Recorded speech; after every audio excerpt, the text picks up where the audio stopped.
You know that highly specific, slightly eerie moment that just completely stops you mid-step? Oh, yeah. The ones with all this static electricity. Yes, Yeah. exactly. Picture this. You're walking down a busy street, maybe you're humming a song internally, right? You don't even consciously realize you're humming it. Hmm. And suddenly, that exact obscure song blasts from a passing car. Or, I don't know, you're sitting on your couch, you think of an old friend you haven't spoken to in like 3 years. And literally 5 seconds later, your phone lights up with their name. Right. Or you just feel this weird, totally inexplicable physical pull to take a different, really inefficient route home from work. Mhm. And on that route, you bump into someone who completely rearranges your career. It's wild. Ugh. Everyone has a story like that. And they feel so incredibly charged. Like the universe has suddenly dropped the curtain and is, I don't know, winking directly at you. Totally. They feel like they absolutely have to mean something profound, but then almost immediately the killjoy voice kicks Oh, in. the rational voice. You know the one.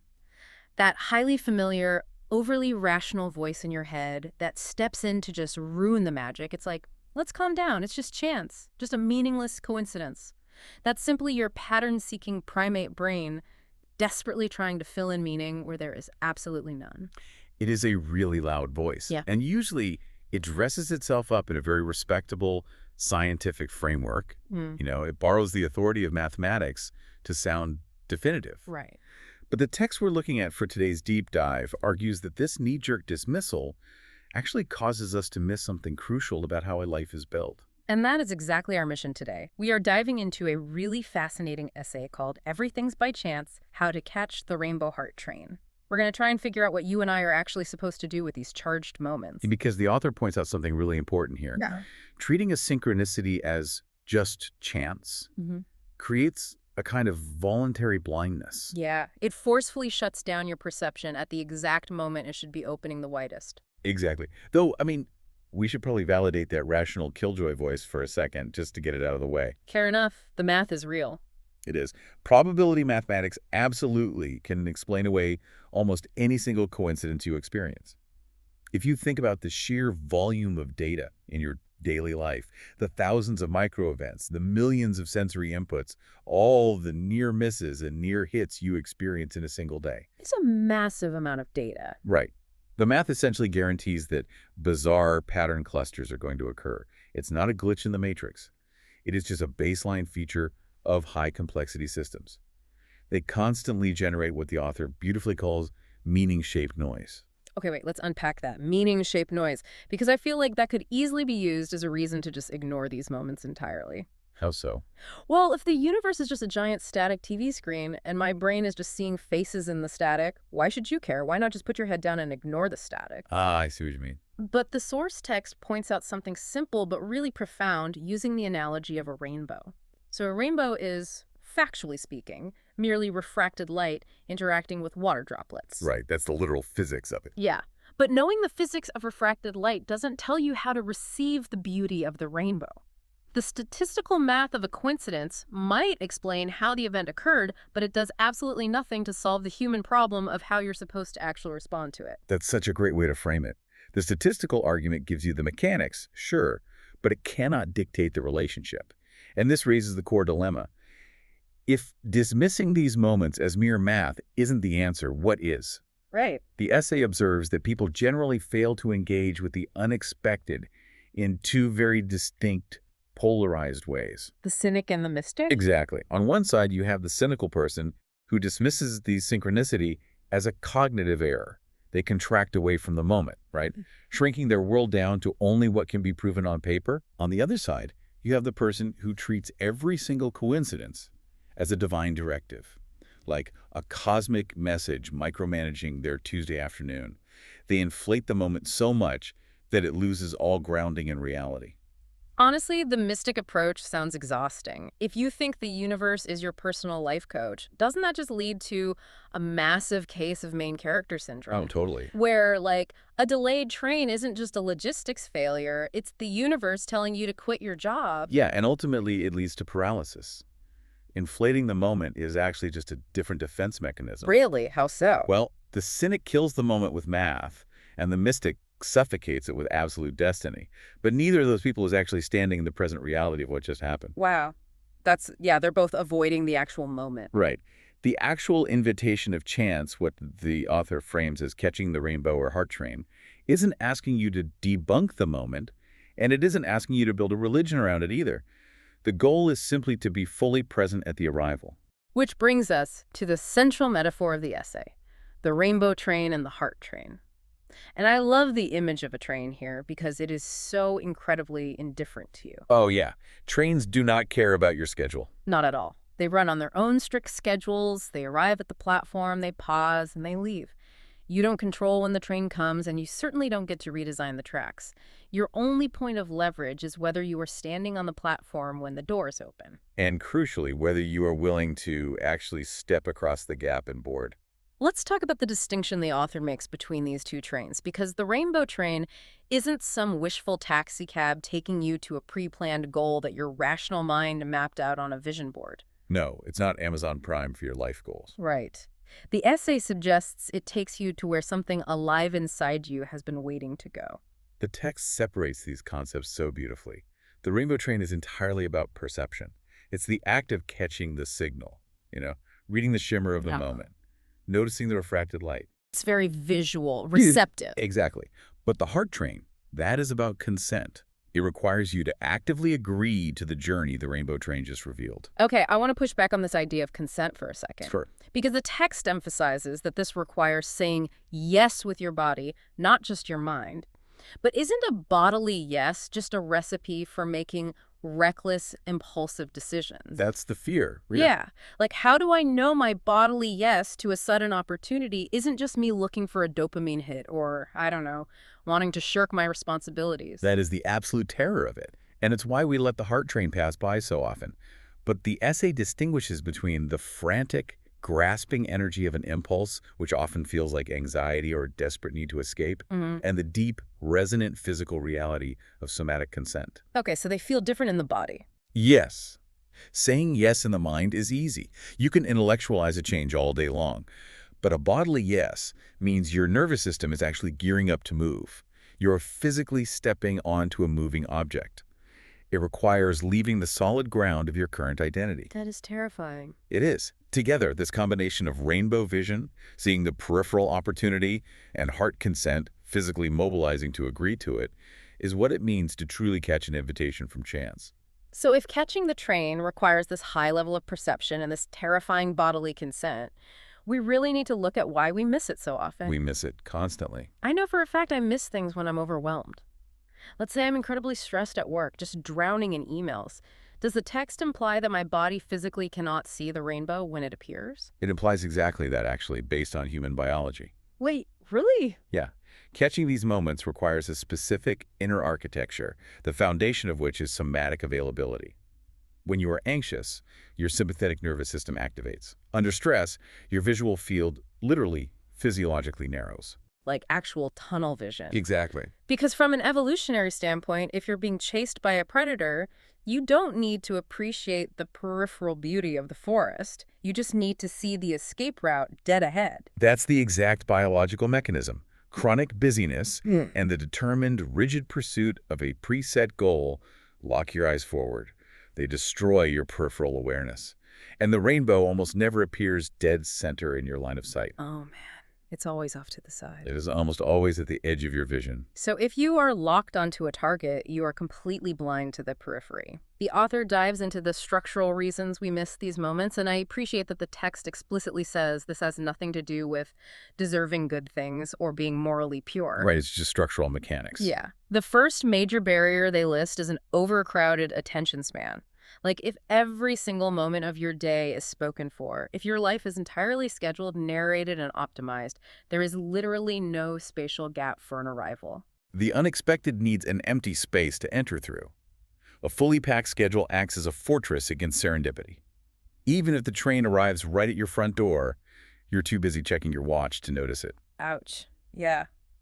Then there's the trap of recognizing the signal but naming it way too late. Oh, the retrospective realization. This one hurts. This Okay. is the voice that says, oh man, I knew I should have taken that job, or I had a feeling I shouldn't have trusted that guy. We've all been there. For example, just last week I was driving home and I had this sudden weird urge to take the back roads instead of the highway. And I totally ignored it because my brain said, the highway's always faster, stick to the plan. Let me guess. Traffic. Dead stop traffic for 2 hours because of an accident. I felt the shimmer, but I processed it as a memory rather than acting on it in the present. You experience the delay between perception and analytical reasoning. To fix that, the text suggests recalibration. You have to train your recognition to move forward in time to catch the moment while it's still alive. That makes sense. But even if you catch it in time, you hit the most consequential barrier of all, the nervous system's conflation of thrill and threat. Okay, this blew my mind when reading the source material. The idea that the yes the heart train requires is a yes to change, and change inevitably activates the body's alarm systems, even if it's a positive change. The nervous system is a blunt instrument. It really does not reliably distinguish between the thrill of expansion and the threat of disruption.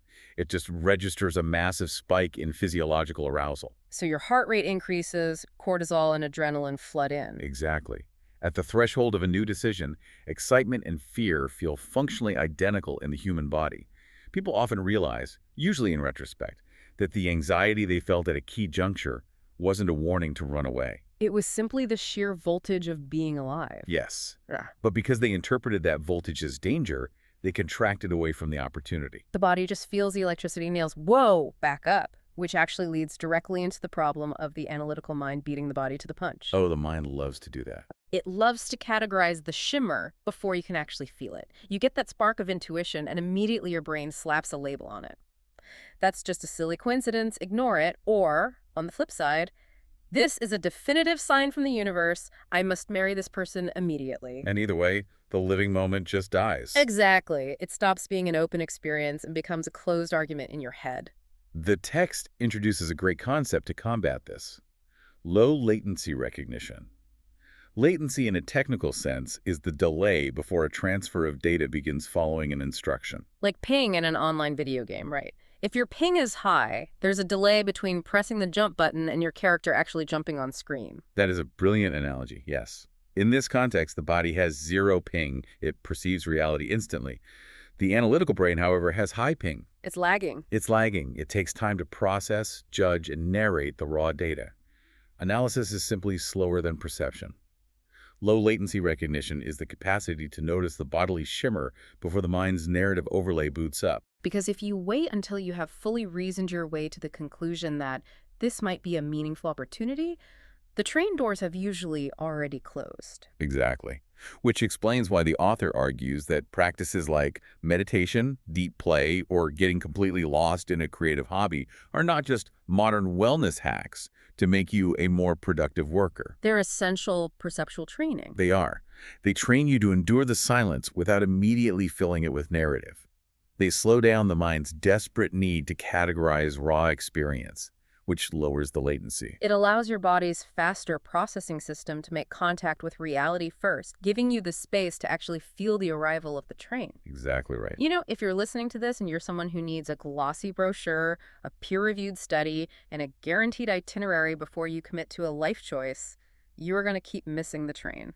The heart train demands that you board before the final destination is announced. It really does. But let's zoom out and look at the actual mechanics of the universe generating these moments. Yeah. Because the author makes a very clear, grounded point here. You do not have to believe in magic or invisible orchestrating angels to catch this train. Right. We can strip away the supernatural entirely and look at chance through the paradigm of complex living systems. This applies to ecosystems, social fields, human networks. Complex systems constantly generate the conditions for highly unlikely encounters simply through the sheer, staggering multiplicity of their interactions. It makes me think of the algorithm on Spotify or TikTok. Oh, how so? Well, if I only ever listen to the exact same 5 pop songs, my Discover Weekly playlist is going to be incredibly boring and predictable. Right. But when I start feeding the system a wider variety of inputs, like some weird jazz, a little punk rock, maybe a podcast on marine biology, the algorithm starts throwing wilder, more serendipitous suggestions at me. I become a more complex system, so I get more interesting collisions. That captures the systemic mechanics perfectly. The text makes a profound observation that a person who is actively growing, questioning their assumptions, creating things, and truly metabolizing their life experiences is going to move through a much denser field of potential encounters than someone living their life on a predictable, closed loop. And the essay is very careful to clarify this is not a moral claim. It's not saying that open people are somehow better or more deserving of good fortune. Not at all. It is strictly a claim about complexity. The higher the vitality of a living system, the higher the signal-to-noise ratio. That makes so much The more sense. interconnected and curious the system is, the more it naturally produces events that look and operate like magical synchronicities. So catching the train is not about manifesting in some transactional sense, where you treat the universe like a vending machine that dispenses a new car if you think positive thoughts hard enough. No, definitely not. It is simply about cultivating yourself into a living system that is complex and porous enough that the encounters you actually need are able to penetrate your schedule and find you. It shifts the entire burden of action. Yeah. You stop trying to force the universe to give you a burning bush or a flashing neon sign. Instead, you focus on cultivating your own somatic openness. You ensure that when the daily noise randomly shapes itself into meaning, you are standing on the platform with your eyes open. Okay, let's bring this all the way down to the ground for the listener. How do we synthesize the actionable advice from this text for everyday life? What is the actual physical practice of catching these trains? The author states it must begin consistently with the body, before the mind even gets involved to analyze or dismiss. Right. The foundational practice is to notice physical sensations first: a pull in your gut, a sudden lift in your posture, a quickening of your pulse, maybe an unexpected warmth in your chest when a certain topic is brought up. The key is to stay with that physical sensation for just a beat longer than your normal habit would allow. Like you sit with the weird feeling in your stomach before you reach for an interpretation. You tolerate the ambiguity. Yes. From there, the text introduces the concept of soft tracking. I really appreciate this concept because the danger here is becoming obsessive. Oh, completely. If you start hunting for patterns everywhere, you turn into a conspiracy theorist trying to connect yarn on a corkboard, which is, ironically, just another way of closing down your perception. Exactly. Soft tracking is about maintaining a light, non-effortful peripheral awareness of recurrences in your life. It is paying gentle attention to what keeps appearing in your field without demanding an immediate explanation. Like what? Maybe you keep hearing the exact same obscure phrase in conversations with totally different people from completely different spheres of your life. Or maybe a specific memory from childhood keeps resurfacing every time you pass a certain building. So you don't assume the recurrence proves a definitive meaning, but you acknowledge it's worth noticing what your living system is currently generating. Right. And finally, the practice demands a response. You have to actually pull the thread. You do a small act. Yes. You finally make that intimidating phone call you've been postponing for weeks. Yeah. You take the weird scenic route home.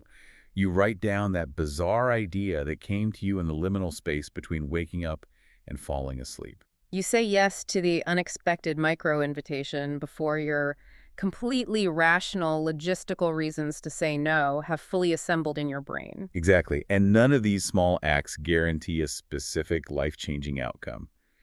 But they constitute the physical practice of standing at the platform. Yeah. They train your nervous system that you are ready to board. And we should definitely remember the author's incredibly encouraging point toward the end of the text. The rainbow does not stop and wait for you. It isn't a fixed reward for being sufficiently enlightened. It moves continuously, exactly like light moves across a room as the sun sets. It responds to conditions, and it is in a different place every time you look. That continuous movement means the rainbow is always somewhere. He's running far more schedules than we realize.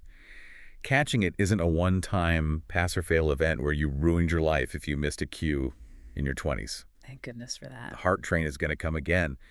The only question is what you will be doing with your attention when it pulls into the station. So as you go about the rest of your day, I want to leave you with this final thought to mull over, building on the closing lines of the essay. Think back to those charged moments we talked about at the start. The song in the window, the friend calling out of the blue, the strange route home. Everything might indeed be by chance. The statistical math of the universe might be perfectly sound. But what if the next coincidence you experience today isn't asking for your analysis? What if it isn't waiting for you to debunk it or prove the math? What if it's just asking for you to feel the platform vibrate beneath your feet and realize that chance, when you are brave enough to encounter it fully, is completely indistinguishable from grace?